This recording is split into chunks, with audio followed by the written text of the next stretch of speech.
Magandang hapon sa lahat. Magandang hapon po, Ginoong Junior. Okay, ngayon, inaanyayahan ko po ang lahat na magsitayo para sa sa mga Katoliko, sa ngalan ng Ama, sa Anak at sa Espiritu Santo. Amen. Mahalagang Diyos, maraming salamat po sa hapon ito. Naway gabayan mo po kami sa aming mga kalakayan ng hapon at sana ay sa puso at sa aming lahat at maraming pumutulong ng aking pangalan. At ito po ay pinalangin ko sa ngalan ng Ama, sa Anak at sa Espiritu Santo. Muli, magandang hapon sa inyong lahat. Magandang hapon po, Ginoong Junior. Okay, bago mag-siyo po lahat, pakiayos ang inyong mga lamesa at mga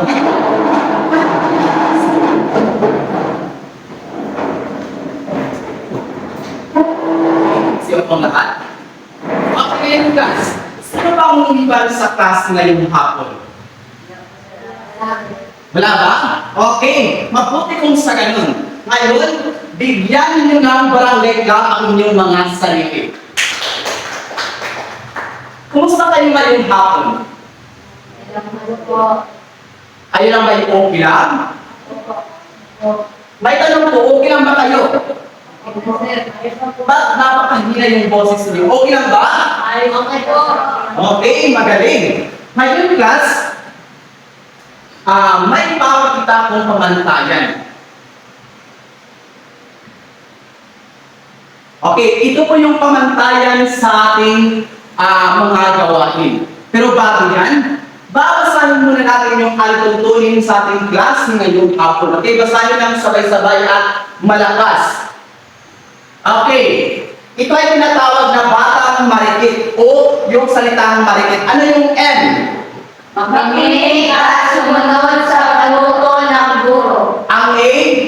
At alalayan ang kaklase kapag humingi ng tulong. R? Respetuhin ang sarili, kapwa, mag-aaral at mga guro. I? Ilagay sa tamang lalagyan ng mga basura. K?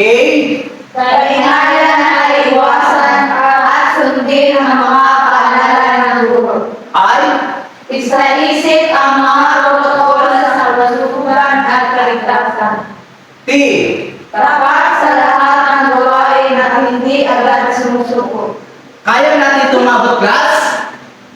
Wala na ba kayong mga karagdagang mga alituntunin sa ating klase?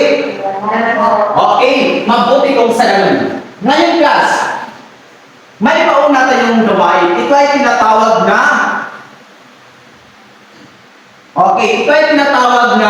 na kung saan yung mga salita ay nakatago sa numero at hahanapin ninyo sa alpabetong Pilipino na kung saan hanapin ninyo ang karugtong na salita. Okay, kailangan alamin ninyo ang katumbas ng mga numero at gawing basihan ang alpabetong Pilipino. Ngayon, ilan ba ang mga letra ang alpabetong Pilipino? Yes, tama. Ay 28 letra. Okay.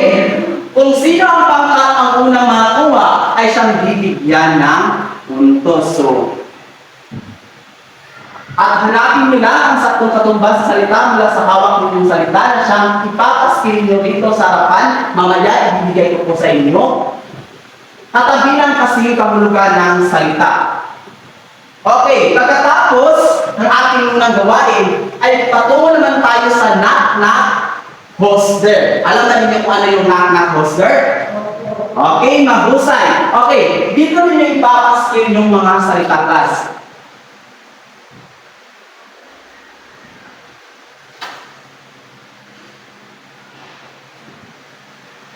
At ngayon, papangatin ko din ako kayo sa dalawang pangkat. Ito yung unang pangkat at ito naman yung pangalawang pangkat. Sige, pwedeng pumunta kayo sa inyong mga grupo.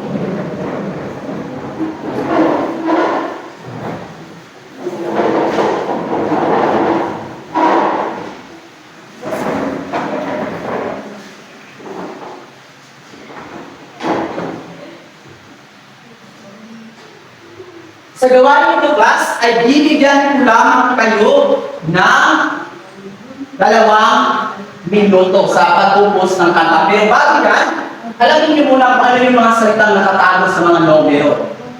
Handa na bang lahat? Okay? Alamin niyo muna kung ano yung mga letra nakatago sa bawat numero.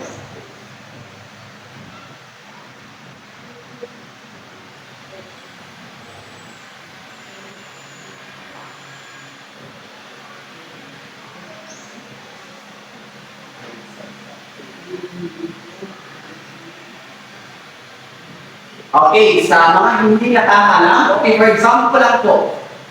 Okay, yung 13 po sa alpabetong Filipino ay M, ang 1 ay A, ang 2 ay B, ang 1 ay A, ang 16 ay N, at yung 7 man ay G, at yung 17 ay O. Yun lang. So, alamin niyo kung ano yung mga letrang nakatago sa mga numero na iyan. And then, makabuo kayo ng isang salita. Nakuha ninyo? Okay. Next.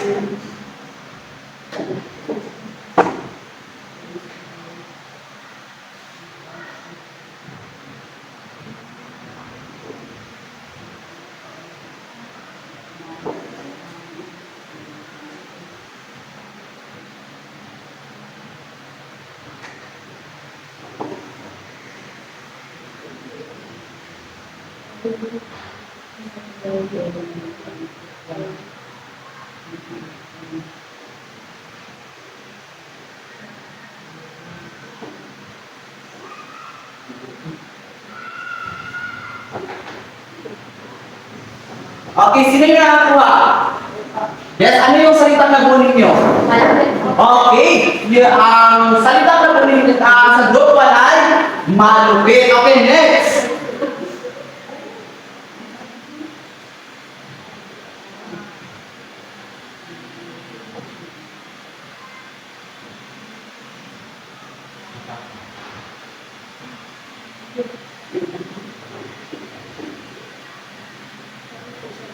Okay, sino yung unang nakakuha? Okay, again, group 1. Ano yung salitang nagunin nyo? Tama. Ang salitang nakatago dyan ay matapang. Next.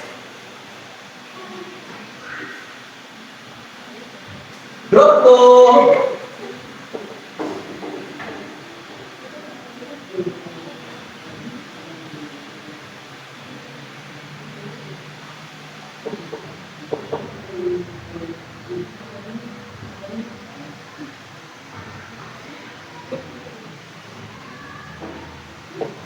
Okay, yes, group 2.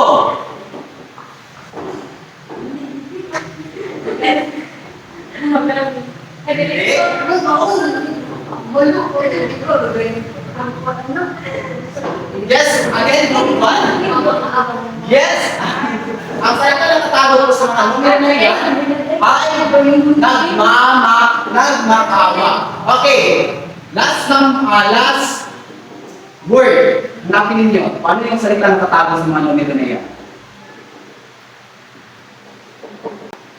Okay, group 2. Yes, group 2. Yes, tama. Ang salita na natawag sa mga numero na yan ay okay, class. Dadaan tayo sa knock-knock poster. Ang sabihin ko lang ay mag-knock na kayo at ako naman yung sasagot ng poster. Dayon, sabihin niyo kung ano yung salitang hawak ninyo at pagkatapos ay kakanta kayo. Okay, pagkatapos niyo kumanta, ipaskin niyo dito kung ano yung karugtong or ano yung kasing kahulugan ng salita na yan. Ha? Yung hawak ng mga salita ninyo ay ipapaskin ninyo pagkatapos ninyong kumanta. Okay, sino yung mauna? Group 1, group 2? Okay, group 2. Okay. 1, 2, 3, go. Poster. Nagmamakaawa. Who?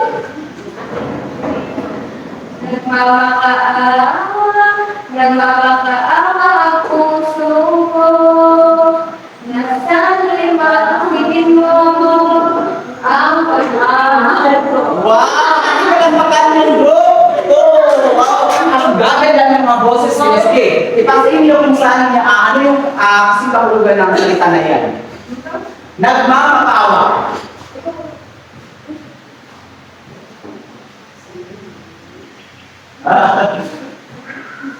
Okay, tulungan mo. Dapat nakakuha kayo ng tama.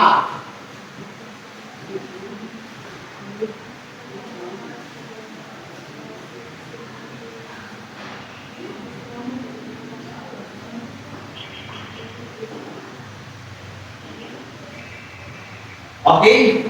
Ano ba, handa kayo group 1. Sige, pastingin nyo.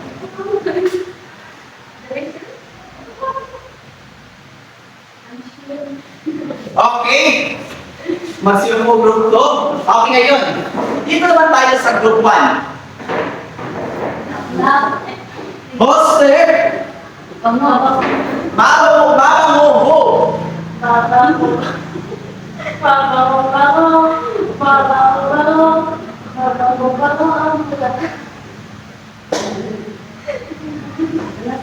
Okay, sige. Mama mo yung salita na kuha niya. Sige, pastilin nyo. Okay, maraming salamat group 1. Ating palakpakan yung group 1. Okay, ating tama ko na yung sagutin nyo. Masamyo, mabango. Tama, mali. Okay, masamyo, mabango. Tama. Okay, dito naman tayo sa yungin. Nagmamakaawa. Tama, mali. Mali. Sana hindi dapat kasi. Sumamo. Okay. Ating sagutan ng mga salita na ito. Matapang. Matapang ay mabagsik. Yes, tama. Malupit. Mapangangas. Weta. Ano nagmamakaawa ang yungin? Okay, ang ako ang tamang sagot ay yung group 1 o pangkat 1.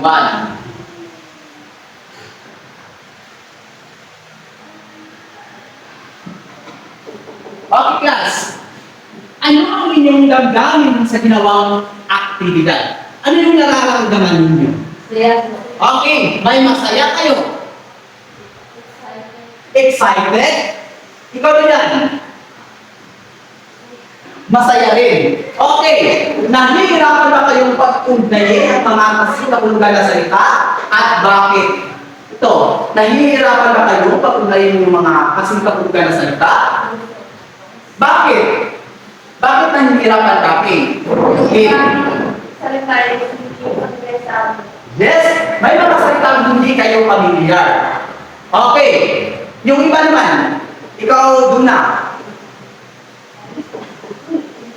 Para sa'yo, nahihirapan ka ba na pag-ugnayin yung mga kasikapulugan na salita? Bakit?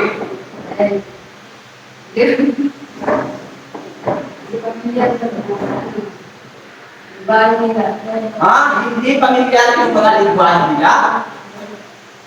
Yes. Pag hindi tayo pamilyar sa mga salita class, talagang hindi natin alam kung ano yung tama o ano yung kasikapulugan. Kaya nga, atin itong hinanap ko ano yung tamang kasikapulugan ng salita na ito.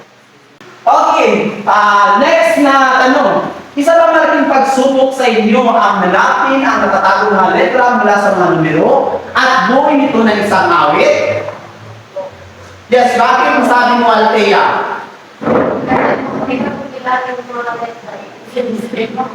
Yes, talagang mahirap talagang bilangin ng mga letra gamit yung mga alpabetong Pilipino upang hanapin yung akma o tamang mga salita. Okay, ikaw, Dayan, para sa iyo, isa bang malaking pagsubok na hanapin ang natatagong mga letra mula sa numero at buuin ito ng isang awit? At bakit? Bakit? Kasi po, mahirap magbilang. Ang hirap magbilang. Okay. Ngayon, ang muling palumpas, kung bibigyan kayo ng mas malaking pagsubok, ay kakayanin pa ba ninyo? At sa paanong paraan? Sige, Kim. Kakayanin namin, sir, at matulungan po kami. Yes, dapat kakayanin pa ninyo. At kinakailangan kayo ay magtulong-tulungan. Okay, ikaw muna. Kung bibigyan pa po ng isang malaking pagsubok, ay kakayanin pa ba?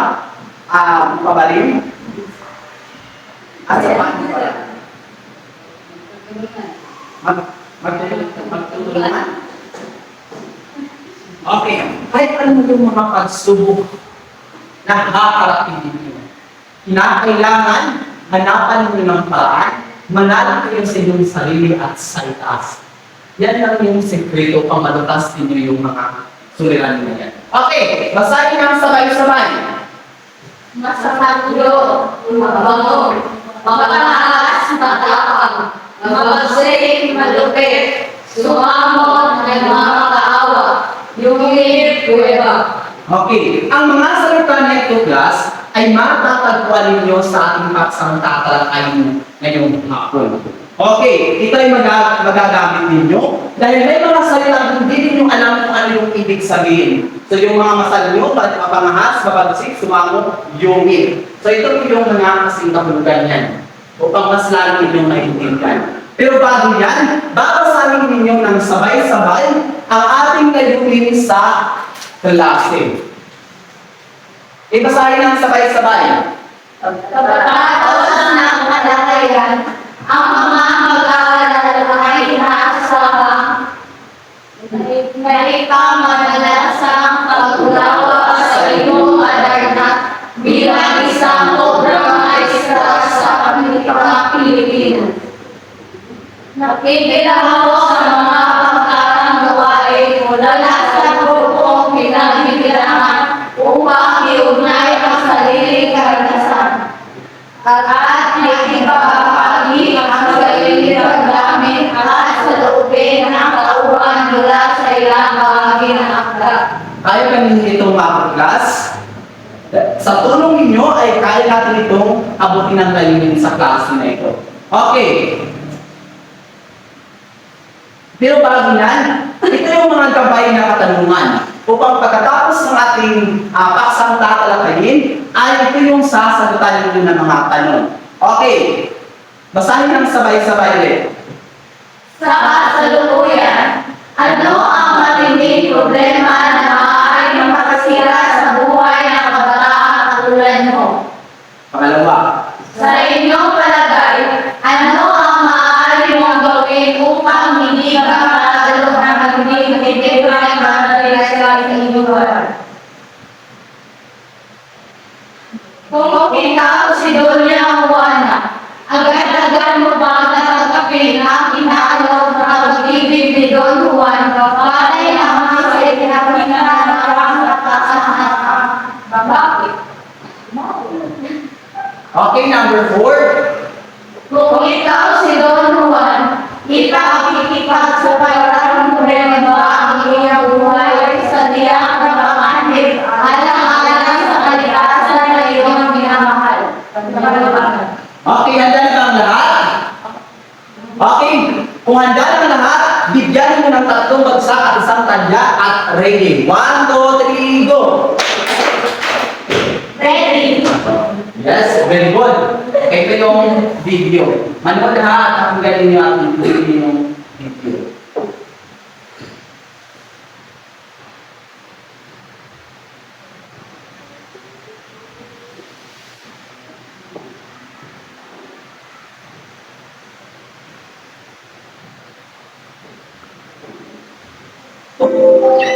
Bigyan ang pagkabalik sa ating oras at ibang kadana. Halina tuloy natin ang mga susunod na pangyayari.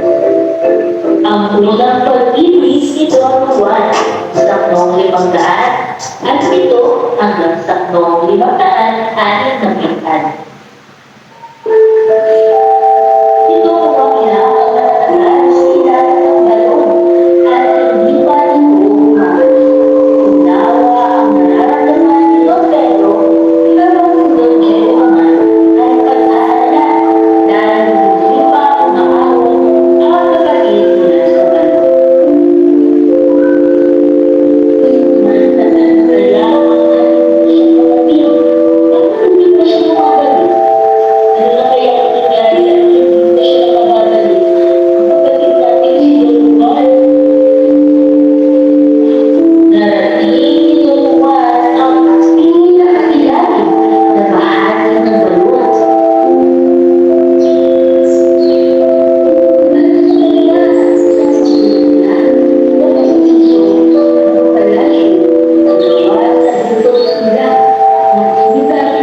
bigati na naman ay laking tuwa nito dahil hindi na nila kailangan mamundo dahil mayroon na silang makakain.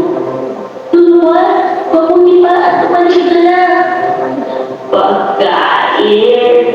May magkakain na naman ako at hindi ko na kinakailangan pang mamundo upang kumuha ng makakain.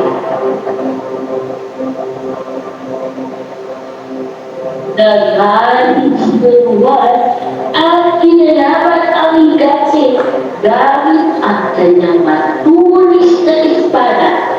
Natalo ni Tunuan ang higase.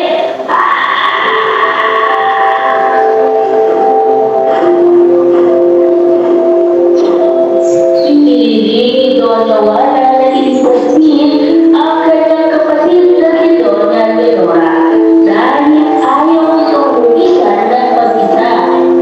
Mahal na Prinsipe Tunuan, tulungan mo din akong iligtas ang aking kapatid na si Dona Leonora. Hindi, mahal na Prinsesa. Handa akong tumulong sa inyong magkapatid.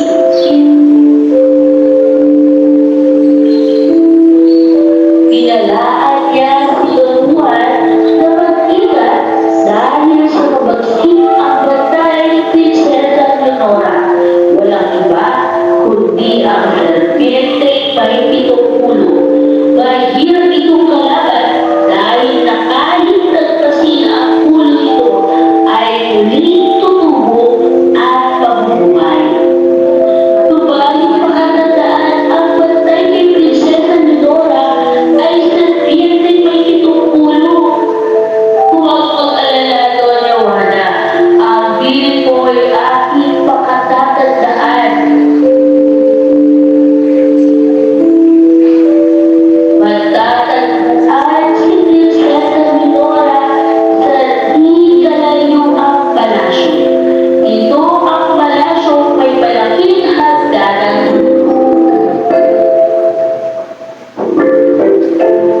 Abangan ang mga susunod na pangyayari sa ating obra na Ibong Anak. Kung kaya natin at ang pag-asa sa paglalagay ng ituwa na bilang ang serpiente ng ulo at malinis na laban ng Juan, si Prinsesa hanggang sa susunod nating pagkikita dito sa Ibong Anak. Maraming Okay, yung paksa natin ang unang pag-ibig ni Don Juan. Okay, ngayon, mula sa pinapanood niyo na video, ano yung naiintindihan mo? Okay, sino si Don Juan? Sino ba yung ibig ni Don Juan? Okay, si Don Juan ay isang prinsipe na Berbanyana kung saan yung pamagat natin sa class natin ngayong hapon ay unang pag-ibig ni Don Juan na si Doña. Okay, si Doña Juana. Saan mo nakatira si Doña Juana?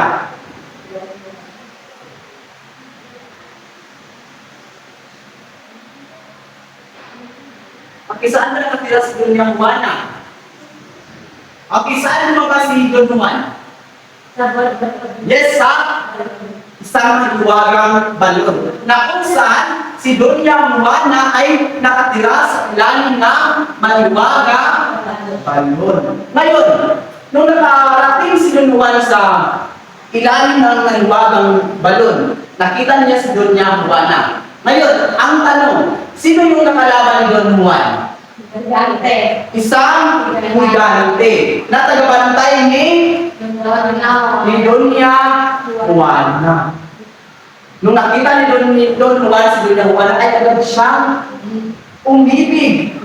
Nabighani sa kagandahan ni Doña Juana. Okay, ano yung sinabi ni Don Juan nakita niya si Doña Juana? Tanggapin mo ang aking pag-ibig na ialay sa'yo. Okay, pero ano yung sinagot ni Doña Juana?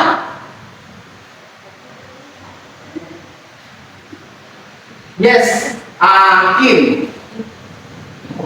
Mula sa video na pinapanood ninyo. Sabi na, ikaw yung nilalaman ng akin.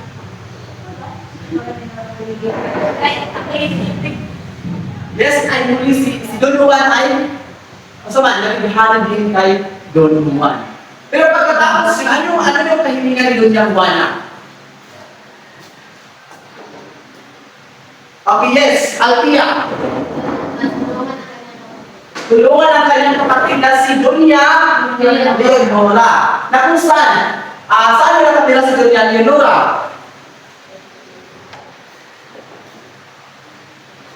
Awat to?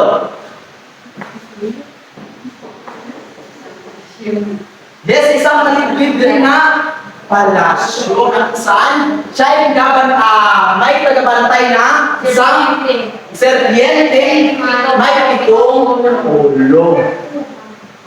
Okay kaya? Maraming mga pagsubok na pinagdaanan ni Don Juan. Siya ay nakipaglaban sa isang higante at pagkatapos naman ay sa isang serpiente na may pitong ulo. And then, sa huli, ano yung nangyari? Natalo ba si Don Juan? Nanalo, natalo? Nanalo. Okay, ngayon, ipagpapatuloy natin yung ating discussion. Okay, dito tayo sa mga katanungan.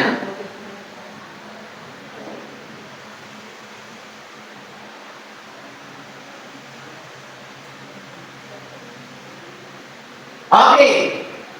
Sino yung gustong sumagot sa katanungan number 1?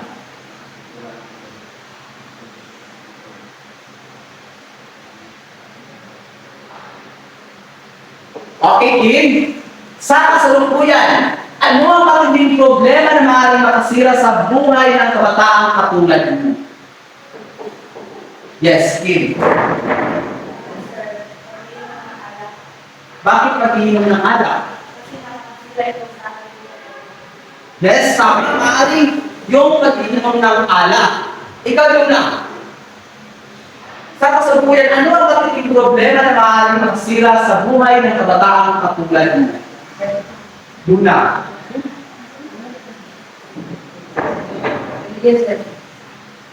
Yung paninigarilyo? Ano pa? Pagsiselfon? Bakit yung pagsiselfon? Bakit paninigarilyo? Bakit pagsiselfon? Kasi, ang sabi namin, baga, ang pagsisigurado sa akin, ito ka, Kalusugan. Hey! Pwede! Altia!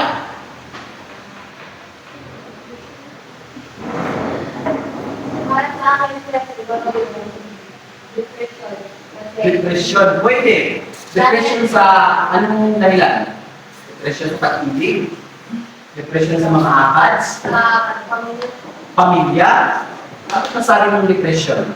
Kasi po, kapag hindi po sila sinalita sa, hindi po niya nilalagay yung tunay niya na naman na talaga makakakot po ito ng suicide.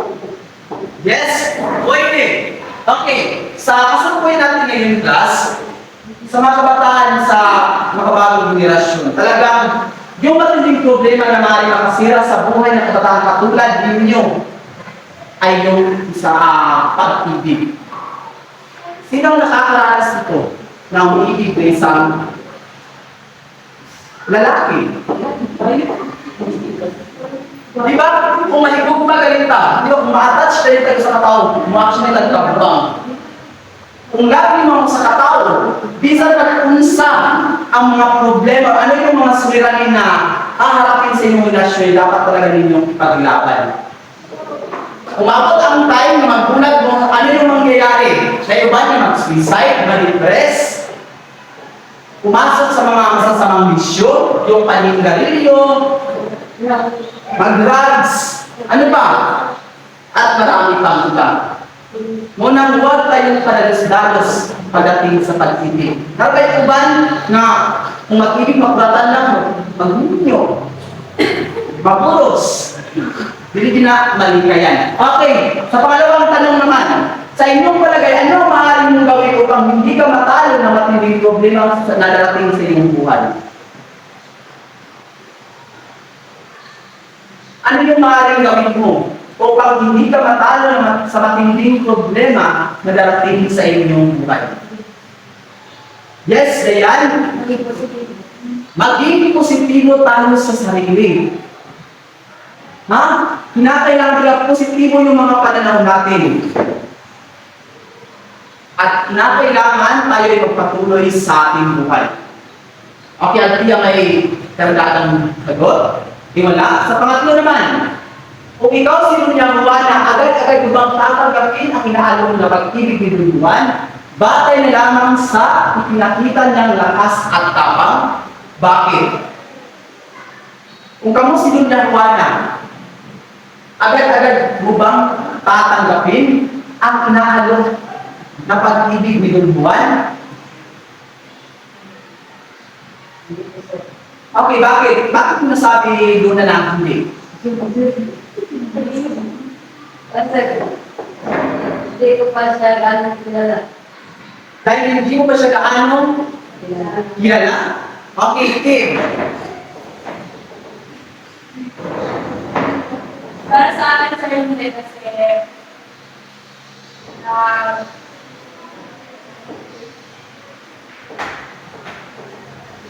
hindi naman po lahat ng kailangan sa pagpapakot ay magtuto.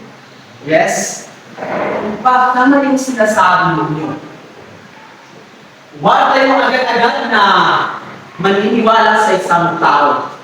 Dahil, yung sabi kay Kim, hindi lahat ng tao na nagpapakita ng kanyang lakas at tapang ay mga mabubuting tao. At sabi naman kay Luna, ay hindi pa kilala. Mas mabuti siguro kilalanin muna natin yung tao. Nakakaiban yung mga lalaki o yung mga tao na sa first na nila ipakita ilang kamaayon. Pero kung maabot ang panahon, kung kamo ang magkadayon, bulubong na diyan. Muna. Okay, sa pang-apat na tanong, kung ikaw si Lunuan, ipakikipag sa palaran mo rin ba ang iyong buhay sa tiyak na panganib, alang-alang sa kaligtasan ng inyong minamahal? Ipaliwanag. Sige, kayo. Dayan. Ipakikipag sa palaran? Okay, Dayan? Ha? So, saan ka? Dahil ang pag-ibig daw ay isang sakripisyo. Tama! At iya, Maayos po kami dahil kung talagang mamahuli pa ako, nagkaka po kami sa Pilipinas. bakit? Nakakaranas ba kayo kung na-sakripisyo yung buhay ninyo? Sa langalan sa inyong mga minamahal sa buhay? Sa inyong pamilya? Yes, sa inyong iniibig? Wala? Okay, may iba sa inyo na sumasagot na hindi kayo sang-ayon at may iba naman ay sang-ayon.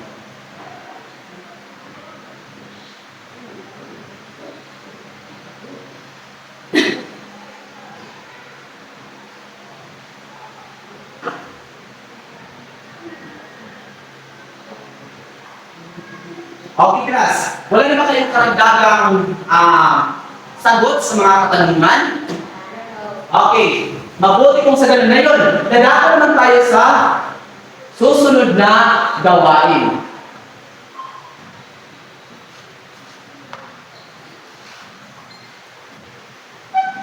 Okay. Sa inyong pangkat class,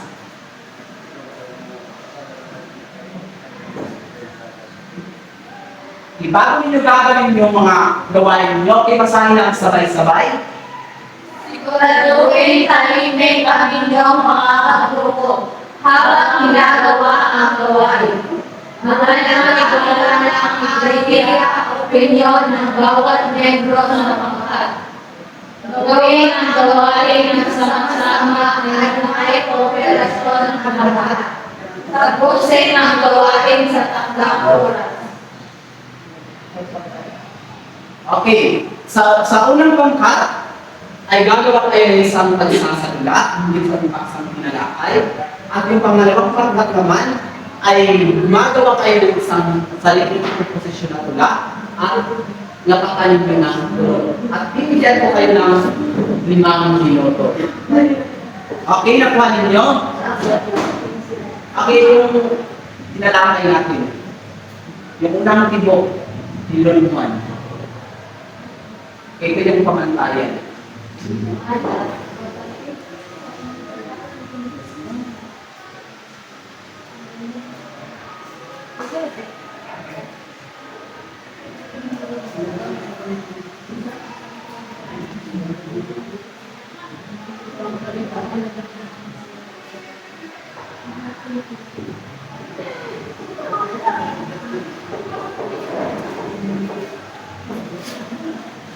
Because from your time, okay, natapos naman kayo. Okay, buti ka. Ang group 1, tapos na? Ang group 2, sorry. Ang group 1, tapos na rin. Okay. Dahil kayo ay tapos na, okay, sino yung gusto mauna? Group 1? Okay, pwede bang pumunta kayo sa harap? Mukha, kasi magkano yung ang inyong dalawang gawain.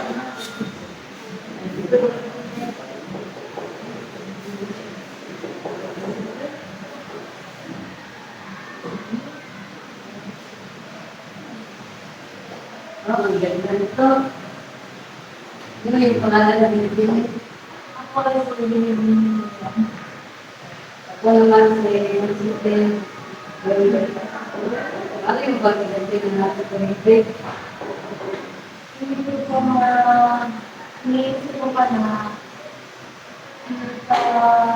wala ko pang isipin na hindi sa kita mo siya ng kilala. Wala ka man natin kung kilala sa isa't isa at prove mo sa akin na nakapatapag ka sa akin.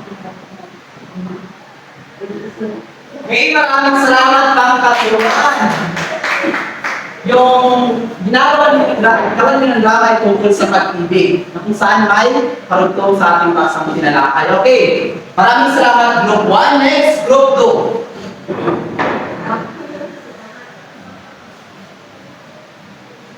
2. Yalti yan. Just wait ka ba?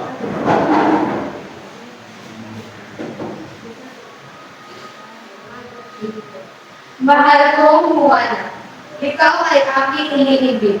Ngunit madami ang hadlang sa ating pag-iibigan. Sana'y huwag kang lumisan. Okay, maraming salamat, Pascal. So ngayon, wala pa kami mayroong mga sarili ninyo.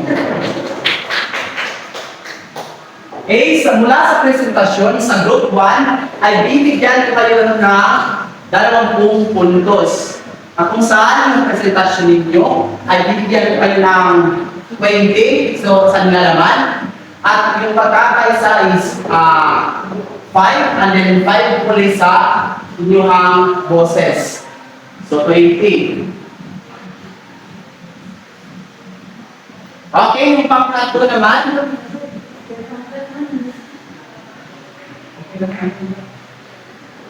Okay, sa pangkatlo. Bibigyan ko ng perfect score na 25 points kung saan yung boses nila ay 10. At yung presentasyon yung nilalaman ay 10 din, and then 5 yung pagkakaisa. Okay, so nakakuha ng may mataas na puntos yung pangkat 2, 30 points, and then sa pangkat 1 is 25 points.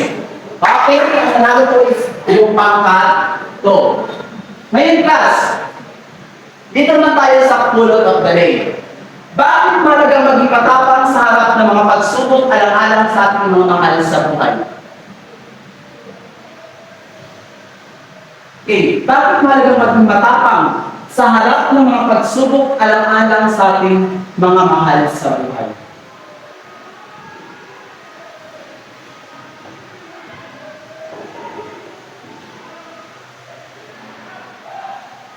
Okay, sino rin gustong sumagot? Althea. Para po, para hindi po natin magawa yung mga suicide sa buhay para matulungan po natin ang mga Yes, upang matulungan po natin yung mga mahal natin sa buhay. Kim?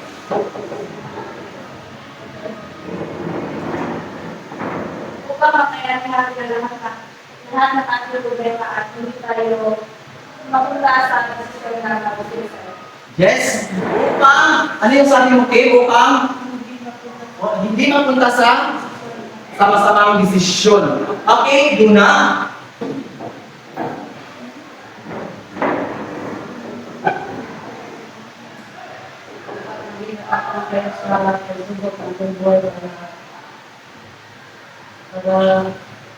Hindi tayo maralagpasan may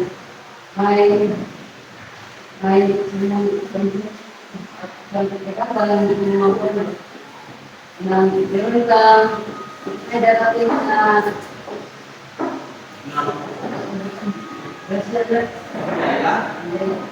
Okay, maraming salamat doon. Yes, tama ka. Kung tayo ay nananalig o patuloy sa ating buhay, may mga biyaya talagang darating. At tiwala lang sa sarili at sa itaas. Okay. Ikaw naman, Dayan.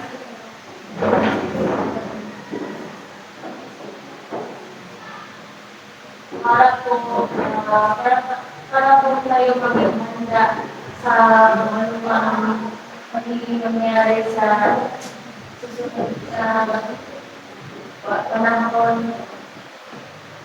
dahil sa dapat na tayo nangyari. Yes, tama. Dapat talaga tayong nananalig sa Diyos. Mahalagang maging matapang tayo sa harap ng mga pagsubok alang-alang sa mahal natin sa buhay. I know is may mga mahal tayo, yung mga pamilya natin, yung mga pangharap natin. Kaya nga kayo ay nag-aaral ng mabuti para sa mga pangarap ninyo. Kaya nga kayo ay nagpapatuloy sa inyong buhay dahil may mga layunin kayo upang patulungan yung mga pamilya ninyo. Kahit anumang mga pagsubok na yan, ito man ay mabigat ng mga pagsubok, kinakailangan umapit tayo sa Diyos. Huwag tayong makalimot sa pagkapit ng Diyos sa pananampalataya at sabihin natin sa Kanya kung ano yung mga mabibigat natin nararamdaman. Yung mga karanasan natin, dapat ipanalin natin sa Diyos. Habang may buhay plus, may pag-asa. Munang ayaw din mag-surrender kung sa mga problema o mga pagsulay ng mga posisyon kinabuhi. Kahit kung kayo ay magkatsaga, yung mga layunin ninyo, yung mga pangarap ninyo, mga alintali ninyo, ay talagang maaabot ninyo sa hinaharap. Okay, tulad kay David, mula sa 1 Samuel 17:48 to 49, David ran to face the giant knowing that God was with him. Si David ay hindi natatakot na harapin yung mga problema mga suliranin sa kanyang buhay. Dahil naniniwala siya na ang Diyos ay laging gumagabay sa kanya. Dapat yan ang laging inisipin natin. At tulad kay John 1, hindi siya natatakot na makikipaglaban sa sa isang higante at sa serpiente may itong ulo dahil alang-alang sa kanyang mga mahal sa buhay. Yan ang laging iisipin. Bakit andito ba ako sa mundo ito? Bakit ba ako nag-aral? Bakit ba ako dapat na lumaban kung harapin yung mga problema? Ano ba yung purpose dito? Dapat tanongin niyo yung sarili niyo. Ano ba yung purpose niyo sa mundong ito? Ha?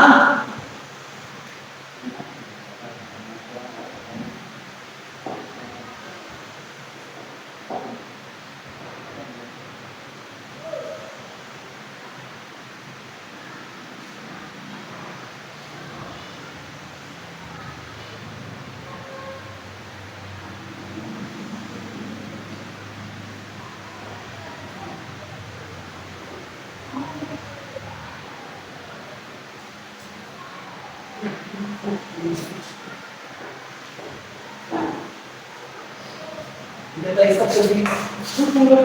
Okay, go. Nakuha ba ninyo, class? Nakuha ba ninyo, class? O napakahina ng boses nila. Nakuha ba ninyo? Opo, sir. Eh, wala na kayong katanungan sa tibak sa tinalakan. Wala na po. Okay, mabuti. Ngayon, kumuha kayo ng isang kapat na papel upang sagutan yung mga katanungan. Eh, bibigyan ko lamang kayo ng minuto.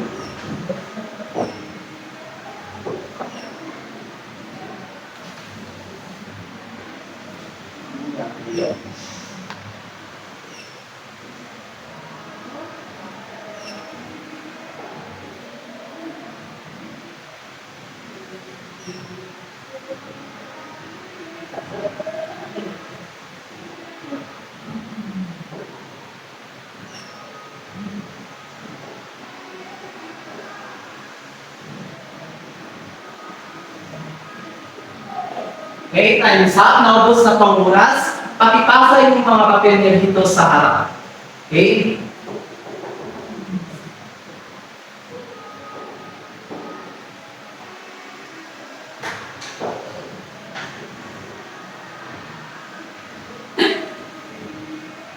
Okay, sa ating takdang kalalinggas, basahin ang susunod na kabanata ng Timbong Adarna, yung kabanata 15.